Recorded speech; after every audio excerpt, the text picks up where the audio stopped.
시청자 여러분, 안녕하십니까? 8월 24일 월요일 JTBC 뉴스 아침엔 시작합니다. 오늘부터 서울에서도 마스크 착용이 의무화됐습니다. 실내는 물론 사람이 많은 야외에서도 반드시 마스크를 써야 합니다. 코로나19 신규 확진자가 하루 400명 가까이 발생하면서 방역당국은 사회적 거리 두기 3단계 적용도 검토하고 있습니다. 정은경 질병관리본부장은 지금도 정점이 아니라며 확진자는 더 증가할 수 있다고 말했습니다. 인천 서구에서는 구청 공무원이 코로나19에 감염돼서 본청 전 직원에 대한 검사가 진행되고 있고 수업을 받은 학생이 확진 판정을 받은 이 지역 내 중학교에서는 전교생을 상대로 검사를 실시할 예정입니다. 경기도 고양의 사법연수원에서도 확진자가 나왔고 전남 순천의 보건소에서는 검체 채취를 하던 직원이 확진 판정을 받았습니다. 의대 정원 확대 등 정부의 의료 정책에 반발하면서 파업에 돌입한 대한전공의협의회가 코로나19 대응을 위한 진료에 적극 참여하기로 했습니다. 다만 파업 철회나 전면 현장 복귀는 아니라고 전공의협의회는 강조했습니다. 오는 26일부터 사흘 동안 2차 총파업을 예고한 의사협회는 오늘 오후 정부 서울청사에서 정세균 국무총리를 만납니다. 이번 주 수요일과 목요일 강풍과 많은 비를 동반해 한반도를 강타할 것으로 보이는 태풍의 간접 영향으로 제주도에는 오늘부터 비가 내리겠습니다. 이번 태풍은 서해를 따라 올라오면서 제주도에는 수요일 오후, 서울에는 목요일 오전쯤 가장 근접할 것으로 예상됩니다. 도널드 트럼프 미국 대통령의 조카에 이어 누나인 메리앤 트럼프가 트럼프 대통령을 비난하는 음성 파일이 공개됐습니다. 음성 파일에는 메리앤 트럼프가 조카 메리와 대화를 나누면서 동생 트럼프 대통령이 말을 바꾸는 등 거짓말을 하고 있다며 원색적으로 비난하는 목소리가 담겼습니다. 미국 캘리포니아주 곳곳에서 발생한 대형 산불로 피해 면적이 서울 면적의 7배 가까이로 늘었습니다. 6명의 사망자를 포함해 인명피해도 이어지고 있습니다. 당분간 번개로 인한 산불이 이어질 수 있다는 전망도 나왔습니다.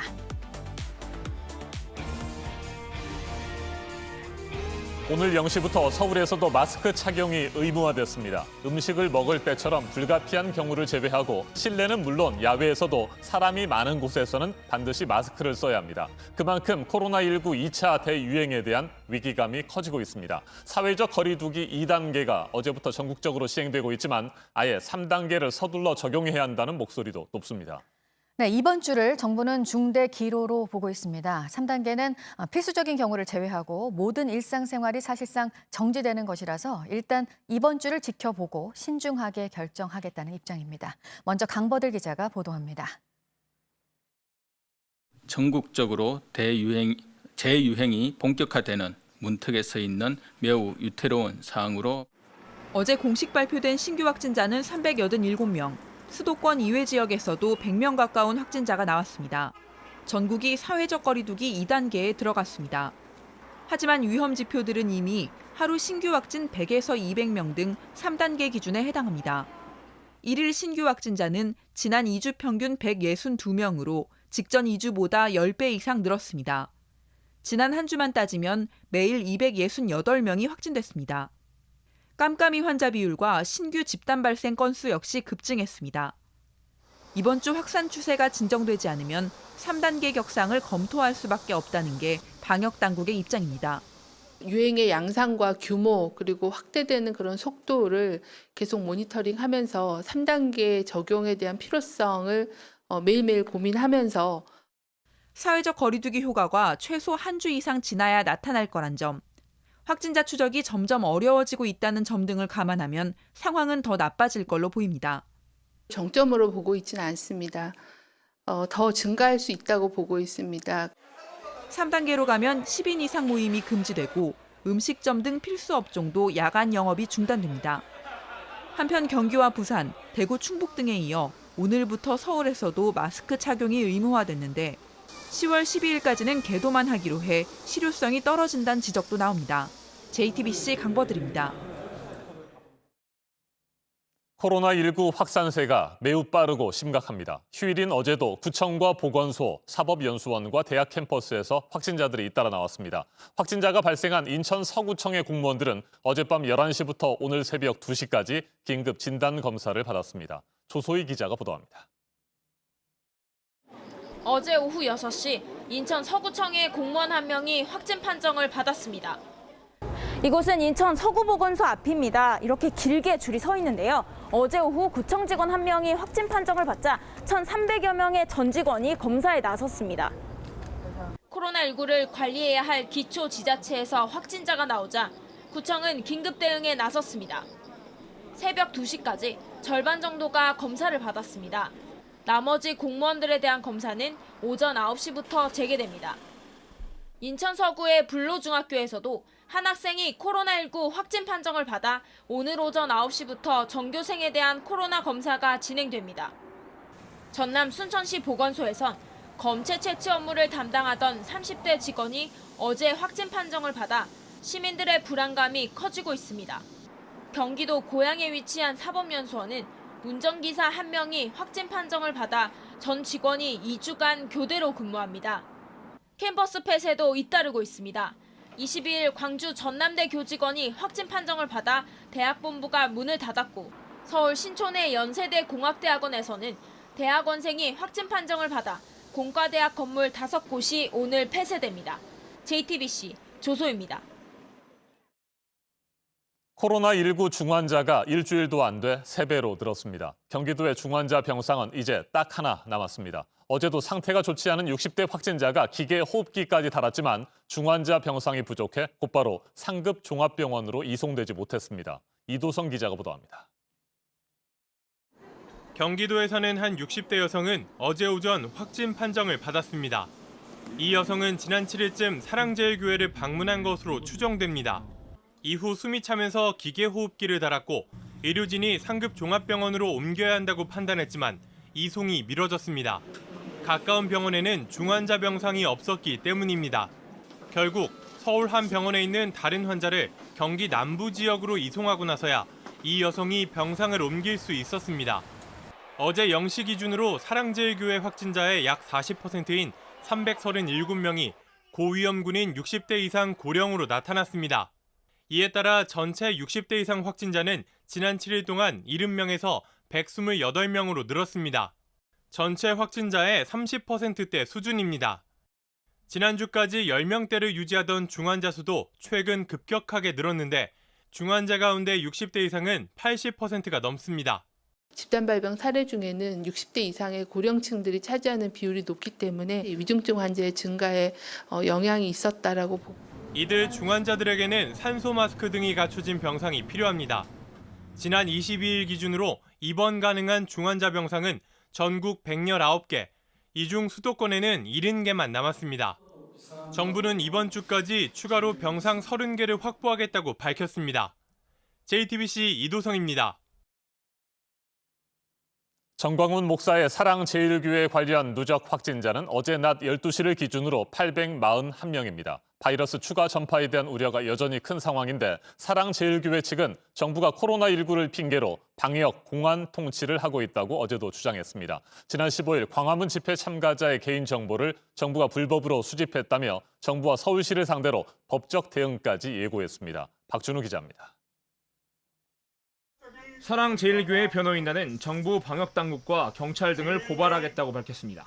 중대본 정세균과 이를 악용, 특정 국민에게 질병 검사를 강요한 서울시장 직무대행 서정엽을 즉각 처벌하라. 정부가 지난 15일 광화문 집회에 참여한 국민들의 개인정보 등을 불법으로 수집했다는 겁니다. 이는 명백한 개인정보보호법을 위반한 것이고 형법상 직권남용 및 강요죄에 해당한다. 경찰의 교회 압수수색도 불법이라고 주장했습니다. 하지만 감염병이 의심되는 사람의 위치를 확인하는 것은 관련법에 있는 내용입니다. 감염병 예방 및 관리에 관한 법률에 따르면 경찰은 보건복지부 장관이나 자치단체장의 요청을 받을 경우 전기통신사업자의 감염병 환자와 감염병 의심자의 위치 정보를 요청할 수 있습니다. 경찰도 사랑제일교회에 대한 압수수색은 감염병 예방법 위반 혐의로 발부된 영장에 따라 적법하게 이뤄졌고 교회 측 변호인 2명도 영장 집행 시 입회했다고 반박했습니다. JTBC 박준우입니다. 부산에서는 어제 270여 개의 교회가 평소처럼 대면 예배를 강행했습니다. 코로나19 추가 확산을 막기 위해서 한 곳에 모이지 말고 온라인 예배를 진행하도록 정부와 부산시가 강하게 요구했지만 이를 거부한 겁니다. 배승주 기자입니다. 어제 오전 부산 진구 평화교회입니다. 출입구에서 교인들의 열을 확인합니다. 이어 방명록을 작성하게 한 뒤 건물로 들여보냅니다. 평소처럼 대면 예배가 열린 겁니다. 비대면 예배를 할 수 있는 퍼센테이지가 말다 10%도 안 됩니다. 뭐 때문에 교회가 코로나 확진자라고 모든 언론과 매스컴을 동원해서 그렇게 마녀사냥하듯이 합니까? 부산기독교총연합회는 그제 소속교회 1,700여 곳에 공문을 보냈습니다. 대면 예배를 할 것과 부산시 행정명령 철회를 촉구하는 내용입니다. 어제 부산에서 대면 예배를 한 교회는 270곳이 넘었습니다. 부산시는 해당 교회에 집합금지 명령을 내렸습니다. 이후에도 계속 대면 예배를 강행할 경우 고발 조치하겠다고 밝혔습니다. 극소수 교회의 일탈로 인해 이러한 노력들이 훼손되고 종교 전체에 대한 시민적 불신이 확대되는 상황이 부산기독교총연합회는 비대면 예배만 허용하는 행정명령이 종교의 자유를 침해한다며 집행정지 소송에 나서겠다고 밝혔습니다. JTBC 배승주입니다. 의대 정원 확대를 비롯한 정부의 의료 정책에 반발하면서 파업을 벌이고 있는 전공의들이 코로나19에 대응하기 위한 진료에는 적극 참여하기로 했습니다. 다만 아직까지 단체 행동을 완전히 철회한 것은 아닙니다. 정세균 국무총리와 박능우 보건복지부 장관 등이 어제 저녁 전공의협의회 회장단을 만났는데 양측은 앞으로 진정성 있는 논의를 시작하기로 했습니다. 어원희 기자입니다. 정세균 국무총리와 대한전공의협의회 대표들이 주먹 악수를 나눕니다. 전공의협의회는 어제 저녁 정부와 긴급 회동을 가졌습니다. 2시간 반 동안 이어진 면담 끝에 코로나19 대응을 위한 진료에 적극적으로 참여하기로 했습니다. 여러분들은 그분들을 도울 능력이 있거든요. 그래서 여러분들이 이렇게 결단을 해준 거에 대해서 감사하게 생각하고 오늘로부터 시작이 되어서 더 많은 것들을 함께 논의하고 진정성 있는 대화를 할 수 있는 자리가 계속 마련되었으면 좋겠습니다. 전공의들은 의대 정원을 늘리는 등 정부의 의료 정책에 반발해 지난 21일부터 연차에 따라 차례로 파업에 들어갔습니다. 어제 전국에 있는 모든 전공의들이 업무에 손을 떼면서 진료 공백이 우려되는 상황이었습니다. 이번 면담으로 당장 의료 현장에 미칠 타격은 줄였지만 전공의들의 무기한 파업은 계속될 것으로 보입니다. 전공의 협의회는 단체 행동을 철회한 것은 아니라는 점을 분명히 했습니다. 앞서 대한의사협회도 모레부터 28일까지 2차 총파업에 나서겠다고 발표했습니다. 정 총리는 오늘 오후 의협 관계자들을 만나 추가 논의를 이어갈 예정입니다. JTBC 어환입니다. 네, 이번 확산세의 중대 고비라는 이번 주 코로나 상황도 지켜봐야 하고 또 태풍이 또 올라오고 있어서요. 이번 주는 참 여러 가지로 애를 태우게 됐습니다. 강한 비바람을 몰고 서해상으로 올라올 예정입니다. 모레 수요일에 제주도에 그 다음 날인 목요일에는 서울을 비롯한 수도권에 가장 가까워질 것으로 지금 예상이 되고 있습니다. 먼저 이재승 기자가 예보 내용부터 전해드리겠습니다. 일본 오키나와 서쪽 해상에서 8호 태풍 바비가 북상하고 있습니다. 중심 부근에 초속 29m의 강풍을 품고 한반도로 향하고 있습니다. 태풍의 앞부분에 형성된 비구름대의 영향으로 오늘 낮부터 제주도에 비가 오겠습니다. 내일 밤까지 제주도에는 최대 120mm의 많은 비가 내리겠습니다. 애초 태풍 바비는 남해안에 상륙할 것으로 예상됐지만 방향을 점차 북서쪽으로 틀면서 서해를 따라 북상할 것으로 보입니다. 이로 인해 태풍의 오른편 위험 반원에 한반도 전체가 들면서 큰 피해가 우려됩니다. 제주는 내일 밤부터 태풍의 직접 영향을 받고 수요일부터 목요일 사이엔 전국에 강풍을 동반한 많은 비가 내리겠습니다. 태풍이 지날 때 제주도에는 최대 500mm, 지리산 부근에는 최대 300mm의 많은 비가 내리겠습니다. 전라도에는 최대 150mm, 서울 등 그 밖의 전국에는 30에서 100mm의 비가 예상됩니다. 태풍 바비는 특히 강풍에 대비해야 합니다. 제주도와 호남 서해안에는 최대 순간 풍속 초속 60m의 강력한 바람이 불겠습니다. 커다란 돌이 날아가고 건물이 붕괴될 수 있습니다. 수도권을 비롯한 서쪽 내륙과 남해안에도 초속 35m 안팎의 강풍이 예상됩니다. 이번 태풍은 지난해 9월 우리나라에 닥쳤던 제13호 태풍 링링과 비슷합니다. 링링은 전형적인 바람 태풍으로 당시 4명이 숨지고 10명이 다쳤으며 334억 원가량의 시설 피해가 발생했습니다. JTBC 이재승입니다. 네, 참 길고 길었던 장마 기간 동안 내린 폭우로 피해를 본 게 불과 얼마 전이었고요. 복구도 끝나지 않은 곳에서는 이 태풍 소식에 또 큰 걱정을 하고 있습니다. 요즘은 코로나가 다시 확산되면서 복구 인력이 못 오는 상황이기도 합니다. 정영재 기자입니다. 다리 위까지 차오른 강물. 아랫마을은 이미 물에 잠겼습니다. 비는 그쳤지만 주민들은 아직 일상으로 돌아오지 못했습니다. 집안 벽지와 장판은 모두 뜯어냈습니다. 곳곳에 스며든 물이 마르지 않습니다. 지금 말하려고 막 바깥쪽으로 선풍기 털어놔놓고 보일러 심야 보일러 전기 보일러 털어놔놓고 있지요. 아이고 사람이 사는 게 아니고 죽는 거하고 똑같아. 집 마당에서 꺼낸 철근 더미를 수레에 싣습니다. 멀리 사는 아들과 손주들까지 모였습니다. 한 개라도 더 치워야 되겠다 싶어서 지금 서둘러서 하는 거예요. 이게 태풍이 만약에 참 많으면은 참 없이는 게 충격으로. 물에 잠겼던 인삼밭도 걱정입니다. 땡볕에서 홀로 뽑아낸 나무를 치웁니다. 이를 덜어주던 군인과 봉사자들마저 코로나19 확산으로 발길이 끊긴 겁니다. 태풍 오기 전에 이것을 트랙터로 한번 싹 다시 캐는 시기로 한번 하려고 그랬더니 태풍이 오면 이것도 저것도 못해요. 이제 다 그냥 포기하는 거예요. 그냥. 돗자리 하나에 의지하는 주민은 막막합니다. 저희 같은 경우는 이제 지대가 얕다 보니까 혹시 또 물난리가 또 나지 않을까, 이게 제일 걱정이죠. JTBC 정영재입니다. 꺼지지 않고 있는 미국 캘리포니아 산불은 피해를 키우고 있습니다. 불에 탄 면적이 서울 면적의 7배 가까이로 늘었고 사망자를 포함해서 인명피해도 잇따라 나오고 있는데요. 번개로 산불이 발생하는 게 며칠은 더 이어질 거라는 전망입니다. 홍희정 특파원이 전해드립니다. 칠흑 같은 어둠 속에 시뻘건 불길이 맹렬히 치솟습니다. 산속 나무들이 활활 타오르고 불길은 산줄기를 따라 무서운 속도로 번집니다. 현지 시간 22일 기준으로 캘리포니아주에서 발생한 산불은 총 560여 곳. 이 중 24건은 대형 화재로 분류됐습니다. 현재까지 4,047제곱킬로미터, 서울 면적의 7배 가까이 불에 탔습니다. 이번 산불로 6명이 사망했고 33명이 다쳤습니다. 500채 넘는 집이 잿더미로 변했고 주민 10만 명이 대피했습니다. That's what led to the truck. And it was a lot of other equipment and material. 도널드 트럼프 대통령은 22일 캘리포니아주를 재난 지역으로 선포했습니다. 인근 애리조나와 텍사스, 유타 등 10개 주에서 소방 인력을 지원했고 산불 진화 경험이 풍부한 캐나다와 호주 등 해외 소방관에도 파견을 요청하기로 했습니다. We've also reached out across the border into Canada for resources and support.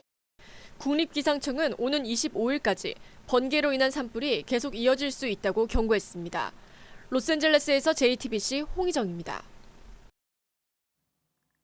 네, 나라 밖 소식, 코로나 관련 소식들 몇 가지 더 보겠습니다. 페루의 유흥업소에서 10여 명이 사망했습니다. 코로나 때문에 출입을 하면 안 되는 곳이었는데 경찰이 올 거라는 얘기를 듣고 사람들이 피하는 와중에 이런 일이 일어났습니다. 보도국 연결해서 알아보겠습니다. 박지훈 기자, 출입구로 사람들이 몰리면서 벌어진 일이라고요? 네, 그렇습니다. 페루 경찰은 수도 리마의 한 나이트클럽 불법 파티 단속 과정에서 13명이 숨지고 3명이 다쳤다고 밝혔습니다. 경찰은 방역 규정을 위반한 파티가 열린다는 신고를 받고 출동했습니다. 지난 3월부터 코로나19 확산 방지를 위해서 나이트클럽 영업은 중지된 상태입니다. 그런데 현지 시간 20일 클럽 2층에서 120여 명의 경찰 단속을 피하기 위해서 출구로 달려갔습니다. 이들이 한꺼번에 계단에 몰리면서 안으로 열리는 문을 열지 못해 깔리거나 질식해 숨진 것입니다. 당시 현장에 있던 참석자들은 경찰이 체류가스를 뿌렸다고 증언했습니다. 이 때문에 젊은 남녀들이 필사적으로 나가려고 했다는 것입니다. 경찰은 체류가스 사용을 부인했습니다. 페루는 코로나19 누적 사망자 수는 2만 7천여 명, 확진자 수는 58만 5천여 명으로 세계 6번째입니다. 네, 그리고 독일에서는 대형 공연이 있었는데 코로나 관련 실험을 하기 위한 공연이라고 그러죠? 네, 그렇습니다. 현지 시간 20일 독일 라이프치히 아레나에서 유명 가수 팀 벤츠코의 공연이 열렸습니다. 할레 비텐 바르크대 병원 연구팀이 주최한 것인데요. 독일에서는 코로나19 방역을 위해서 대형 공연이 금지돼 있습니다. 그런데 이 공연을 밀폐된 공간에서 코로나19 전파를 추적하는 실험으로 당국의 허가 속에서 열렸습니다. 참가자들은 동선 파악을 위해서 추적기를 달았습니다. 또한 손에 형광 물질을 발라서 어떤 물체를 만지는지 관찰할 수 있게 했습니다. 실내에서는 사람들이 어디에서 마주치고 어떻게 행동하는지를 파악하기 위해서입니다. 마지막으로 러시아 국민 중 절반 이상이 자국이 개발한 코로나19 백신 접종을 거부한다는 소식입니다. 러시아 여론연구센터는 성인 1,600명 대상 여론조사를 통해서 42%는 접종 준비가 돼 있다고 밝혔습니다.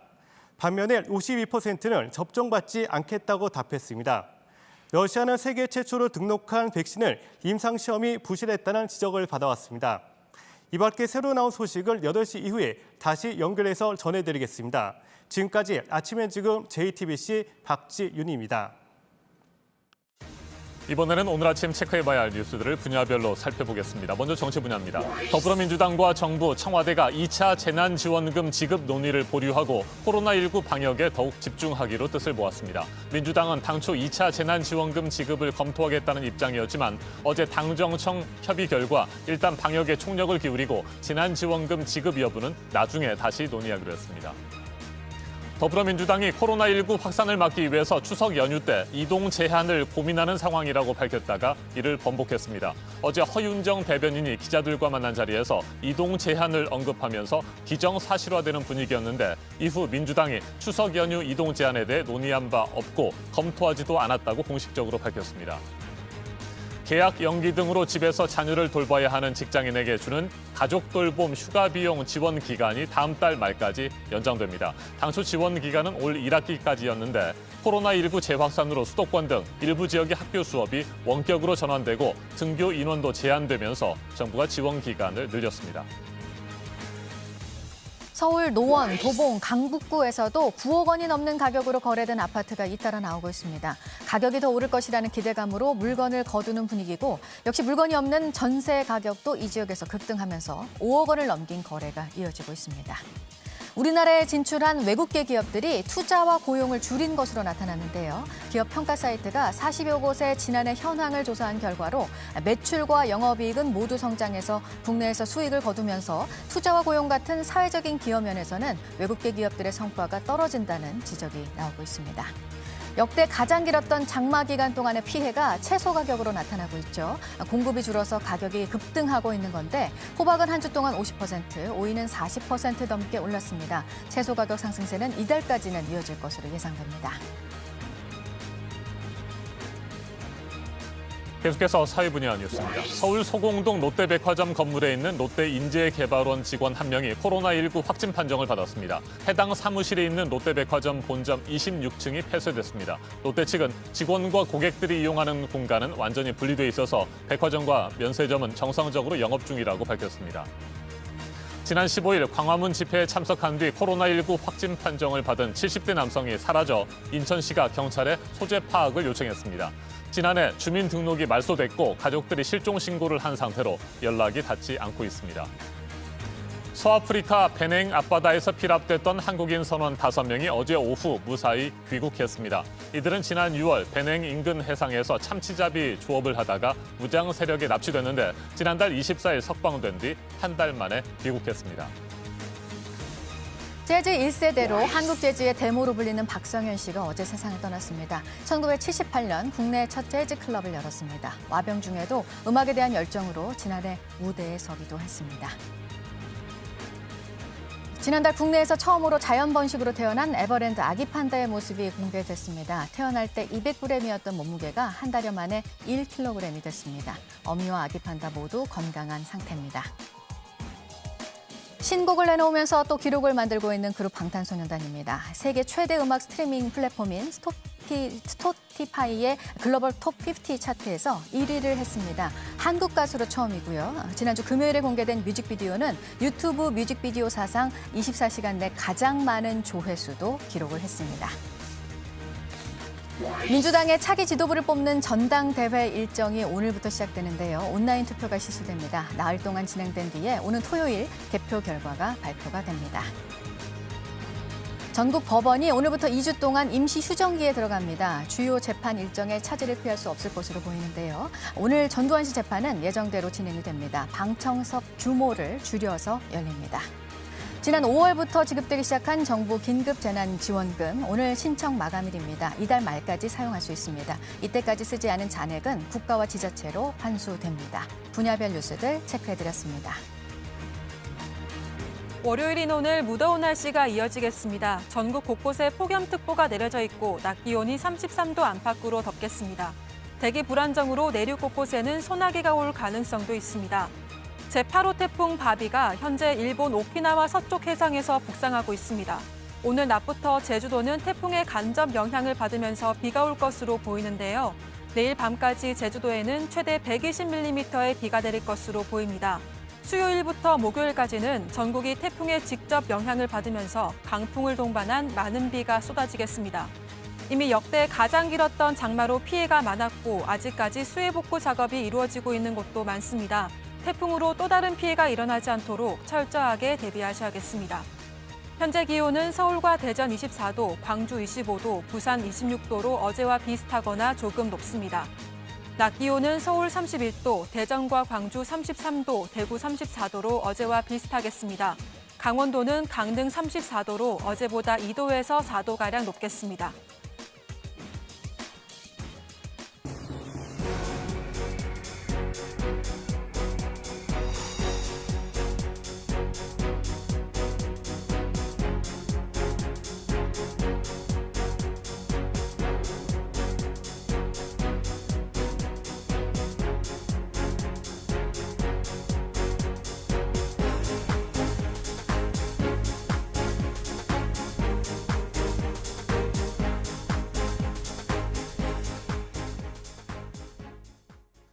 인천국제공항공사가 본사의 직접 고용 채용 시험에서 떨어진 일부 자회사 정규 직원들을 해고했다는 소식 전해드렸는데요.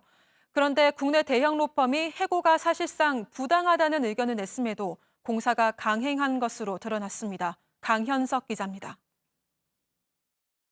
국내 대형 로펌 광장이 지난 6월과 7월 인천국제공항공사에 보낸 의견서입니다. 본사 정규직 채용 시험에 탈락해도 이미 자회사 정규직인 직원들의 지위는 그대로 유지된다고 봤습니다. 탈락한 근로자를 해고하면 정당성을 인정받기 어렵다고도 경고합니다. 그러면서 여러 이유를 들어 통상 해고는 물론 경영상 해고도 불가능하다고 봤습니다. 사실상 공사의 해고 방침을 위법하다고 본 겁니다. 하지만 공사는 지난 11일 본사 채용 시험에 떨어진 소방대 등 47명을 해고하기로 결정했습니다. 약 1,900여 명의 보안검색 직원도 곧 있을 채용 시험에서 탈락하면 해고됩니다. 직접 고용이 아닌 저희는 집고라고 그래요. 집으로 보내버리는 거예요. 이에 대해 공사는 내용을 보완해 다른 로펌에 다시 문의해보니 다른 결과가 나왔다고 밝혔습니다. 이들이 채용 절차가 끝날 때까지 한시적으로 일하는 조건부 정규직이란 의견을 받았다는 겁니다. 하지만 취재진이 입수한 보안검색 직원의 근로계약서에는 계약 종료 시점이 없었습니다. 한시적 계약 같은 조건은 없었다는 겁니다. 이에 대해 공사는 문서로 된 것은 없고 로펌의 자문을 받은 유권 해석이라고 답했습니다. JTBC 강혜석입니다. 어제 오후 4시 50분쯤 서울 강서구 서울지하철 화곡역 인근에서 5톤 이삿짐 트럭이 옆으로 넘어지면서 가로등과 버스 정류장을 들이받았습니다. 이 사고로 근처를 지나던 행인이 가벼운 부상을 입었습니다.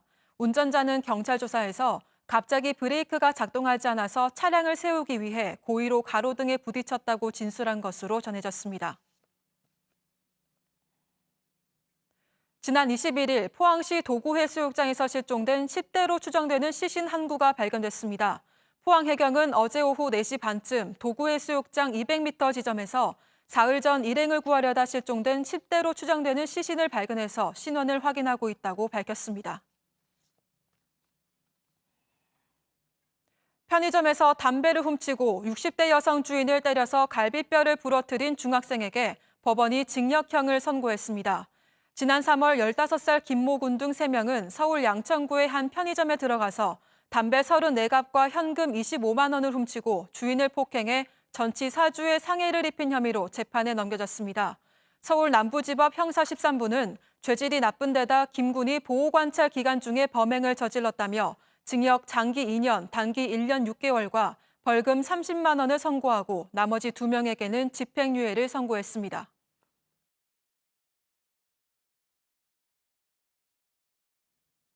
지구촌 곳곳의 소식을 전문가의 깊이 있는 분석과 함께 전해드리는 아침엔 세계 시간입니다. 지난 20일 공항에서 차를 마신 뒤 쓰러진 러시아 야권 운동가 알렉사이 나발리가 이틀 뒤 독일 베를린의 병원으로 이송됐습니다. 그런데 아직까지도 의식을 찾지 못하고 있습니다.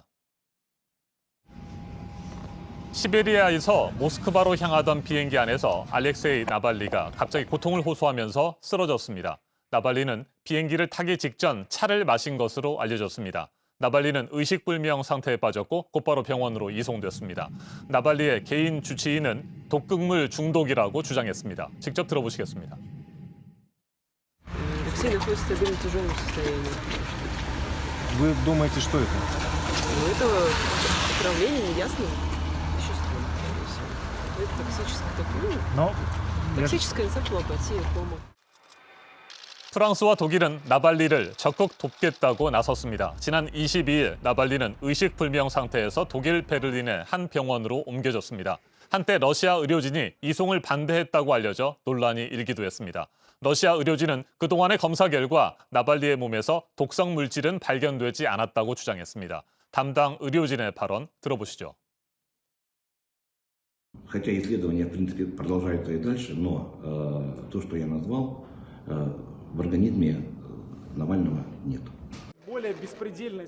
알렉세이 나발리는 푸틴 대통령의 대표적인 정적으로 꼽혀온 인물입니다. 나발리 측은 항상 독극물 테러 위협에 시달려 왔다고 주장했습니다. 지난 2017년에는 푸틴 대통령의 지지자로 알려진 괴한이 염료를 뿌려 한쪽 눈이 부분적으로 실명됐습니다. 지난해 7월에는 시위 주도 혐의로 구금된 상태에서 독극물 감염으로 추정되는 알러지성 발작을 일으키기도 했습니다. 독일 메르켈 총리와 프랑스 마크롱 대통령은 이번 사건의 배후를 밝혀야 한다고 촉구하고 있습니다. 전문가와 좀 더 자세하게 짚어보겠습니다. 러시아 전문가죠. 이신욱 동아대 국제전문대학원 교수 전화로 연결됐습니다. 교수님 안녕하십니까? 예, 안녕하세요. 네, 조사가 더 진행돼야 하겠지만 나발리의 측근과 프랑스, 독일 등에서는 푸틴 대통령의 개입 의혹을 현재 강력하게 제기하고 있습니다. 이번 사건 어떻게 보고 계세요? 이번 젊은 야권 지도자 독극물 테러 사건은 러시아식 공포 정치의 일면이 아닐까 생각됩니다. 2000년 집권 이후 푸틴 대통령은 여러 암살 사건과 연계된 것으로 서방에서 보고 있는데요. 유명한 것이 2006년 방사능 홍차 사건입니다. 영국으로 망명한 전직 KGB 요원 라트비넨코를 런던 시내 호텔에서 방사능을 탄 홍차로 독살한 사건이죠. 네. 2004년에는 우크라이나 유럽 대권 후보 유셴코에게까지 마수가 미칩니다. 친서방 성향의 유셴코 후보는 러시아의 사주로 추정되는 우크라이나 정부국 국장이 초대한 자리에서 다이옥신 중독 증상을 보였고 목숨을 구한 유셴코는 대선에서 승리하는 일이 있었습니다. 2015년에는 푸틴 대통령과 대립하던 유명 야권 인사였던 보리스 넴초프 전 부총리도 크렘린 근처에서 암살되는 등 유독 반푸틴 인사들이 제거되는 일이 많았습니다. 네, 러시아 내에서는 반푸틴 움직임이 점점 더 확산되고 있다고 들었습니다. 이번 나발리 사건으로 푸틴 대통령이 더욱 위기에 몰릴 가능성이 클까요? 네, 그렇게 생각합니다. 2000년 이후 순조로웠던 푸틴 체제는 2020년 위기에 직면해 있다고 생각됩니다. 2014년 우크라이나 사태 이후 어려운 경제 사정과 서방의 제재, 그리고 올해 코로나19 사태로 인해 여러모로 위기에 처해 있는 모습입니다. 지난 7월 헌법 개정을 통한 영구 집권을 꿈꾸고 있으나 모스크바와 상트페테르부르크 등 대도시와 시베리아 하바롭스크까지 반푸틴 전선이 광범위하게 확산되고 있고 설상가상으로 러시아 코로나 감염자가 96만이 넘는 등 코로나 사태를 수습하지 못하는 무능한 모습을 보이고 있습니다. 현재 스푸트닉 V라는 백신을 내놓아서 민심 수습에 안간 힘을 쓰고 있지만 장기적인 측면으로 볼 때 푸틴 체제는 언젠가 바뀔 것으로 보입니다. 거듭된 테러리즘은 러시아 청장년층에게 반푸틴 정서를 유발하고 있고 자유민주주의에 대한 열망, 세계화 등이 마치 페레스트로이카를 통해 소련을 붕괴시켰듯이 언젠가 낡은 러시아 정치를 바꿀 것으로 보입니다. 네, 독일은 나발리의 치료를 맡았고요. 프랑스 역시 이 문제에 적극적으로 개입하고 있잖아요. 이번 사건 국제적인 파장도 상당하지 않겠습니까? 예, 그렇게 생각합니다. 저는 민주화 물결에 저항하는 러시아라고 평가하고 싶습니다. 지금 민주화 물결이 서에서 동으로 퍼져나가고 있는데요. 이제 우크라이나를 넘어서 벨라루시 그리고 그 다음이 러시아라는 인식이 팽배해 있고 푸틴 대통령은 절대적 체제 위기라는 절박한 심정이 있습니다. 따라서 이러한 국제 정세를 기반으로 이번 암살 시도를 살펴봐야 하고요. 앞으로 프랑스와 독일과의 야권 지도자 나발리를 사이에 둔 물밑 암투가 더욱 치열해질 것으로 보입니다. 민주주의냐 아니면 슬라브 독재냐의 판단은 오직 러시아 국민들에게 맡겨진 셈이지만 오뚜기 같은 젊은 지도자 알렉세이 나발리의 등장으로 인해 푸틴 대통령에 대한 도전은 더욱더 거셀 것으로 보입니다. 알겠습니다. 이신욱 동아대 국제전문대학원 교수였습니다. 러시아 의료진들은 나발리가 저혈당으로 인한 대사성 질환을 앓고 있었다며 이로 인해 쓰러졌을 가능성을 제기했습니다. 하지만 나발리 측은 정기적으로 건강검진을 받아왔고 건강에는 문제가 없었다며 반발하고 있습니다. 나발리를 쓰러뜨린 것은 과연 무엇이었을까요? 그리고 그 후폭풍은 얼마나 거세게 불어올까요? 러시아 국민들은 물론이고 주변국들의 관심이 집중되고 있습니다. 지금까지 아침엔 세계였습니다.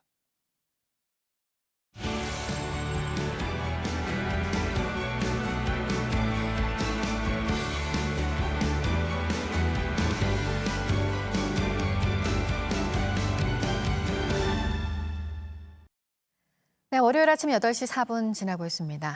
트럼프 미국 대통령의 누나가 트럼프 대통령을 비난하는 목소리가 공개가 됐습니다.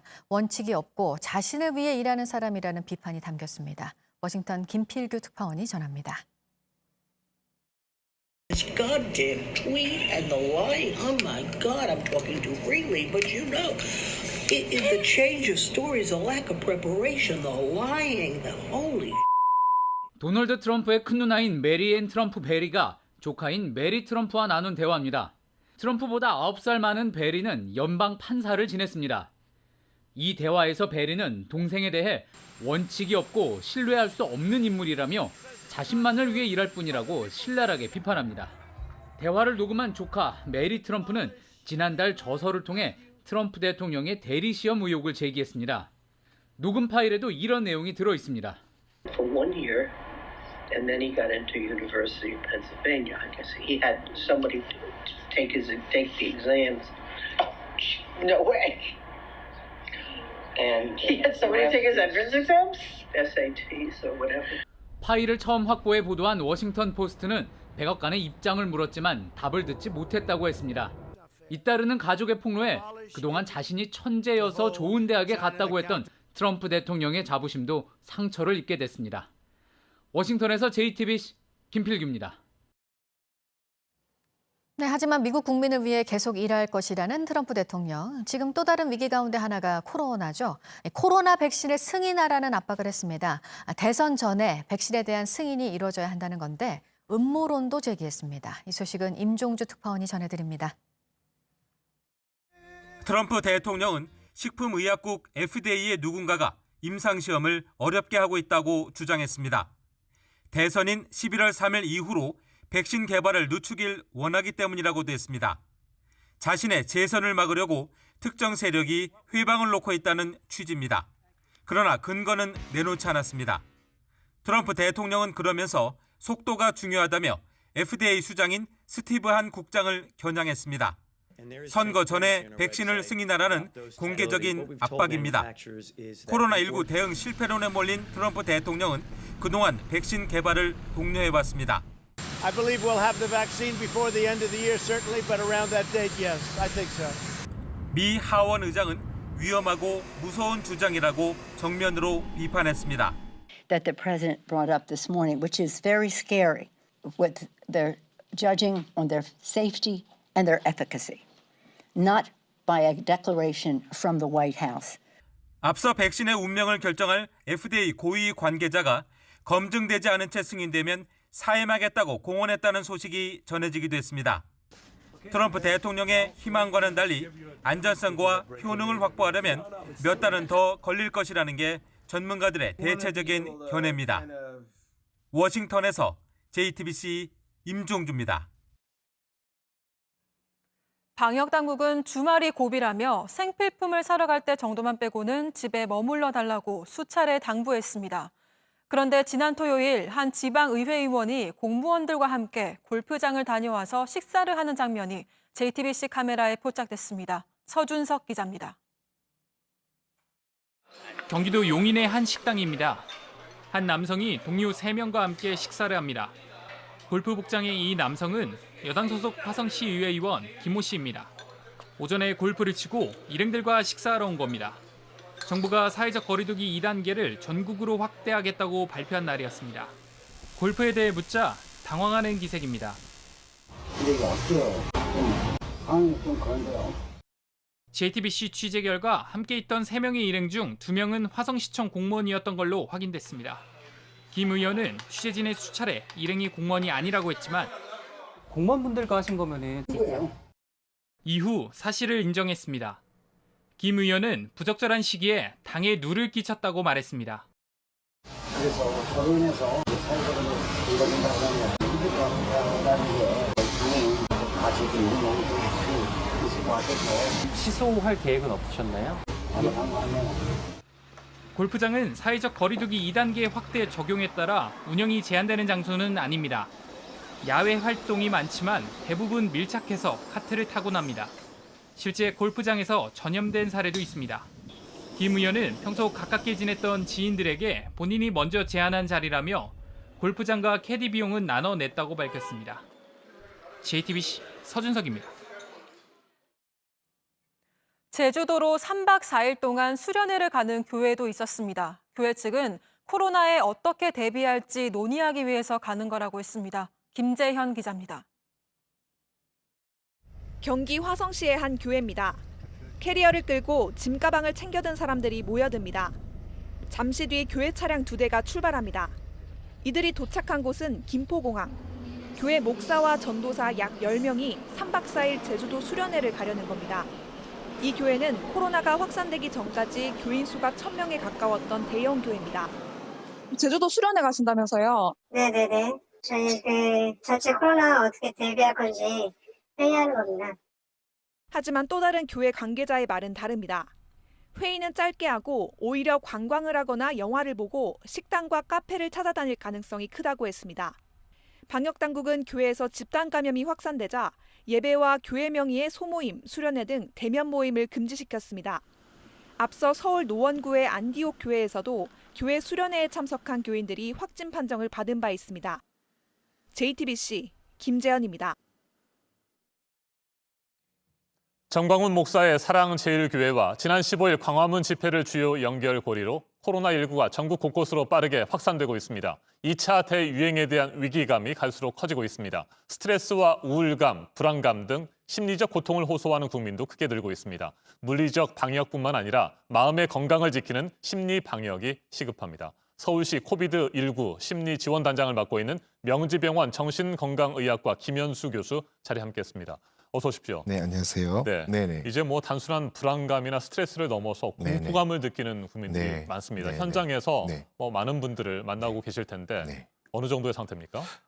이번에 이제 대확산이 다시 시작되면서 굉장히 피로감을 호소하거나 정말 코로나가 안 끝나는 거 아니냐 이런 약간의 절망감을 동반한 그런 분들의 뭐 전화 또 온라인 댓글 남기는 분들 굉장히 많아져서요. 사실 정말 우리 국민들이 현재 2차 대확산을 앞두고 많은 피로감에 현재 빠져 있구나 하는 거를 저희가 현장에서 느낄 수 있습니다. 네. 대다수의 국민들이 코로나19에 대한 불안감, 스트레스 뭐 이런 것들을 다 느끼고 있지 않겠습니까? 이걸 이른바 코로나 블루라고 표현을 하잖아요. 구체적으로 어떤 증상들을 호소하고 있나요? 이 코로나의 영향으로 인해서 우울감, 무기력감, 짜증, 분노 이런 우울감 때 나타날 수 있는 우울증 때 나타날 수 있는 여러 증상들을 나타나는 것을 코로나 블루라고 해왔는데 사실 지금 코로나 블루를 좀 더 넘어서서 국민들이 이제 좀 과부하 그동안에도 이제 희망을 갖고 좀 버텨왔는데 이제 이 2학기 뭐 부모님들에 대한 2학기 뭐 대학생들한테 2학기 하반기를 또 이렇게 보내야 되는가 하는 것에 관해서는 굉장한 부담을 많이 느끼고 계신 것 같아요. 학생과 학부모들의 부담에 대해서 방금 말씀을 해주셨는데 특별히 말이죠. 코로나 블루에 더 취약한 연령이나 뭐 계층들 성별에 따라서 분석을 할 수 있습니까? 네, 뭐 여러 자료가 나오고 있는데요. 저희가 애초에 예상하기로는 노인층이나 네. 어린이 이런 이제 취약층이 이제 더 심할 줄 알았는데 실제 데이터는 20, 30대 젊은 층들이 더 힘들어하고 있어요. 여러 가지 지금 뭐 자살 시도, 자살과 같은 극단적인 상황에 몰린 것도 그렇고 또 신용, 경제적인 신용적인 측면, 주거 이런 면에서 지금 젊은 세대들이 먼저 해고되고 네. 또 그걸 버틸 여력이 없으면서 20, 30대들이 많이 위기에 처해 있어서 이 세대에 대한 지원이 지금 굉장히 중요하다고 생각이 됩니다. 네. 네. 구체적으로 그런 극도의 불안감이나 네. 뭐 스트레스와 관련해서 네. 교수님께 상담을 요청했던 분들이 좀 있었습니까? 그럼요. 예, 실제로 이제 이 아주 초기에는 공포 자체 때문에 이제 많이 신청을 했었고요. 네. 그다음 중기에는 지금 우울감, 그러다가 최근에는 이제 피로감과 함께 특히 이제 최근에 1년에 국민과 함께 한 약속을 지키지 않는 이런 것으로 또 확산이 되다 보니까 네. 거기에 대한 어떤 분노나 비난, 아하. 짜증 이런 게 최근에는 더 많은 것 같습니다. 네. 네. 뭐 사랑제일교회 사례도 있습니다만 특정 네. 뭐 단체라든지 네. 이런 쪽에서 제대로 방역에 협조하지 않고 네, 맞습니다. 그로 인해서 지금 재확산되고 있다. 네, 이런 분노감들이 많군요. 네, 그렇죠. 네. 네. 그런데 이게 네. 단순한 뭐 자신만의 우울증에서 끝나는 게 아니고 네. 또 이게 전파된다는 건 아니겠습니까? 심리적인 그렇죠. 우울증 네, 이제 이런 문제. 직장에서 뭐 다 근무해 보시면서 아시겠지만 한 사람이 이런 피로감이나 이런 짜증을 유발하면 또 옆에 사람이 영향을 받고 옆에 사람이 받아서 이 심리적 스트레스는 우리가 이제 전염성이 있다. 또 심리적 분위기는 전염성이 있다. 그래서 전체적으로 이런 아주 피로하고 짜증나는 분위기가 또 분노에 찬 분위기가 이제 확산되는 것을 막는 게 정말 중요하다고 생각이 됩니다. 네. 네. 현재 서울시 코비드19 심리 네. 지원단 네, 단장을 네. 맡고 계시는데 네. 구체적으로 어떤 도움들을 주고 계세요? 현재는 이제 시민 전체를 대상으로 마음 처방전이라고 하는 것을 저희가 거의 매일 발용해 왔고요. 마음 처방전이요? 마음 처방전. 네. 우리 시민들이 자기 마음의 피로나 스트레스를 풀어나갈 수 있는 어떤 그런 지침이나 어떤 지혜를 제공하는 마음 처방전을 제공해 왔었고 또 격리자나 이런 분들을 위한 또 마음 돌봄 안내서를 제공해 왔고 저희가 1577-0199라는 그런 위기 상담 전화를 통해서도 현재 서울 시민과 만나고 있습니다. 네. 마음 처방전, 네. 마음 돌봄 안내서 이런 것들은 어디에서 볼 수 있습니까? 지금 저희 서울 코비드 심리 지원단이라고 검색하시면 네. 바로 다 홈페이지랑 연결돼서 볼 수 있고 네, 핸드폰 모바일로도 또 볼 수가 있습니다. 네. 네. 서울시 코비드 심리 지원단. 네, 또는 심리 지원단 하면 또 여러 심리 지원단이 함께 지금 검색해서 바로 연결될 수 있습니다. 네, 저도 뉴스 끝나고 한번 들어가서 네. 봐야 되겠습니다만 네네. 구체적으로 어떤 내용들이 담겨 있어요? 뭐 잠을 못 잘 때는 어떻게 하는 게 네. 좋은지 또 손 씻는 것에 대한 강박이나 이런 게 있을 때는 어떻게 하는 게 좋은지가 이렇게 카드 뉴스로 되어 있는 것도 있고요. 또 동영상으로 되어 있는 것도 있어서 저희가 어쨌든 우리 시민들이 이런 여러 가지 스트레스에 관한 정보를 최대한 얻어서 불안에 빠지지 않도록 돕기 위해서 도서관 수준은 아니지만 네. 상당히 다양한 이 코로나 심리적 스트레스에 대처할 수 있는 정보들이 담겨 있습니다. 네, 말씀하신 두 가지 사례를 좀 구체적으로 한번 짚어보죠. 네. 잠을 잘 수 없을 정도의 네. 우울감이나 뭐 공포감, 불안감들을 가지고 있는 분들은 어떻게 해야 됩니까?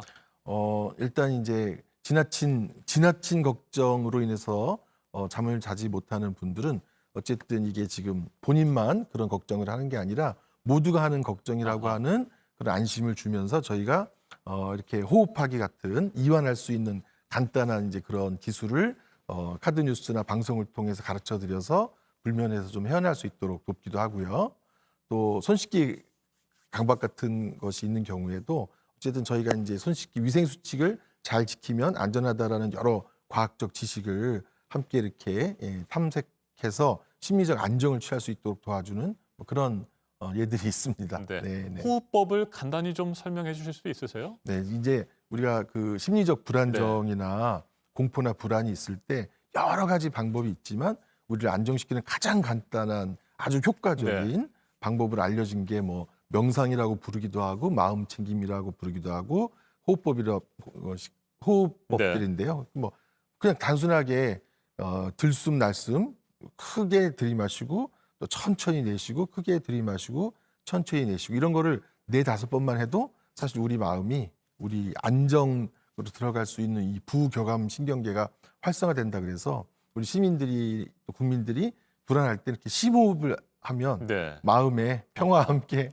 자비로운 마음도 좀 다가올 수 있다. 그렇게 저희가 경험하고 또 이론적으로도 그렇게 주장이 되고 있습니다. 네. 마음 처방전, 마음 돌봄 안내서를 보시면 네. 어떻게 마음을 평안하게 할 수 네. 있는지, 어떻게 호흡을 통해서 네. 평안한 마음을 가질 수 있는지 네. 이런 네. 부분들을 알려주신다 이런 말씀이시고요. 네. 자, 그런데 네. 이게 지금 단순히 코로나 블루라고 해서 뭐 심리적인 문제만 일으키는 게 아니고 이게 결국에는 마음이 불안하고 공포를 느끼게 되고 하다 보면 면역 체계도 좀 그렇죠. 혼란을 일으켜서 네. 실제로 면역력이 약해지고 네. 그로 인해서 정말 코로나19 바이러스가 들어왔을 때 대응하지 못하고 감염되는 건 아닐까 이런 우려도 있거든요. 어떻게 보세요? 네, 실제로 네. 우울증이 생기면 면역력이 약화된다는 연구 보고는 너무나 많아서요. 아하. 실제로 이제 코로나가 장기화되면서 네. 정말 지금 가장 챙겨야 될 것은 우리 개인의 이제 면역력의 강화라고 생각해요. 우울감이 심해지면은 균에 대항하는 그런 세포 수도 활성도가 떨어지고 그다음에 그 면역력을 활성화시키는 다른 그런 호르몬도 떨어지기 때문에 지금 이렇게 장기화될 때 정말 이렇게 자기를 모니터하고 자기 관리를 하고 피로가 다가오면 바로 쉬고 이렇게 할 수 있는 자기 관리가 정말 중요한 시대로 지금 접어들고 있다고 생각이 됩니다. 네.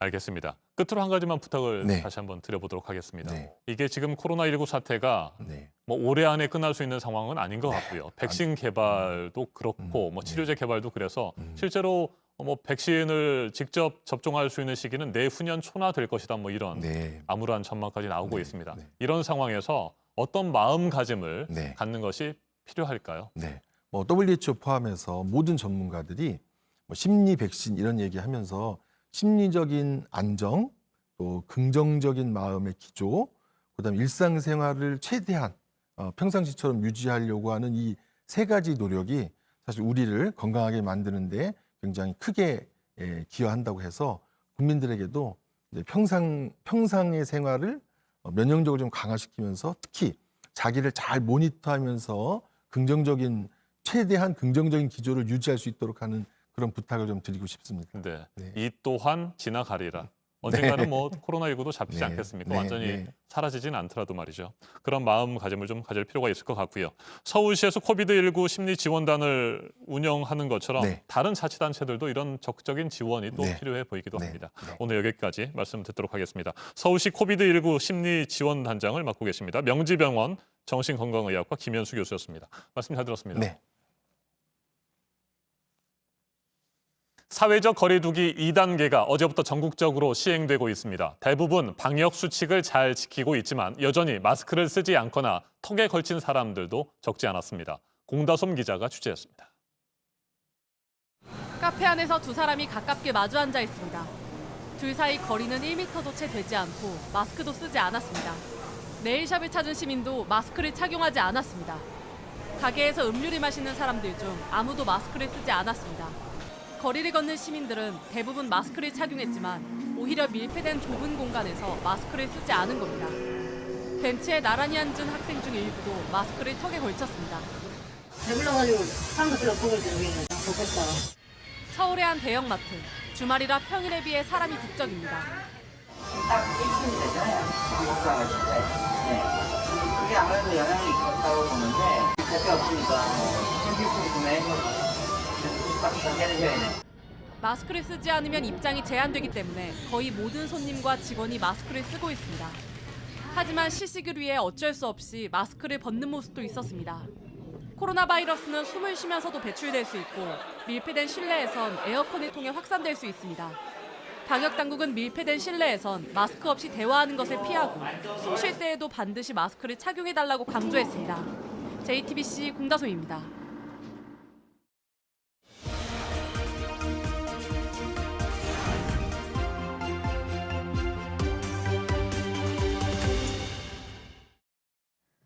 예측할 수 없었던 상황은 자꾸 벌어지고 우리 앞날에 또 어떤 일들이 생기게 될지 미래에 대한 불안감이 어느 때보다도 커서 그런지 앞으로의 우리에 대한 이야기들에 관심이 많이 가게 됩니다. 코로나19로 지금 변화를 맞고 있는 기업들에 대해서도 그런데요. 어떤 모습으로 달라질지 말하는 책이 있습니다. 새로 나온 책 보시겠습니다. 더 짧게 일했는데 더 크게 성장한 전 세계 기업들의 이야기입니다. 저자가 100곳이 넘는 회사의 최고 경영자와 직원들의 이야기를 직접 듣고 책을 썼는데요. 이들 기업들의 공통점은 일하는 장소와 시간을 기업들이 관리하는 게 아니라 결과물을 관리했다는 점이었습니다. 효율적이지 않은 절차는 없애고 효율적으로 협업을 하도록 기술을 지원했습니다.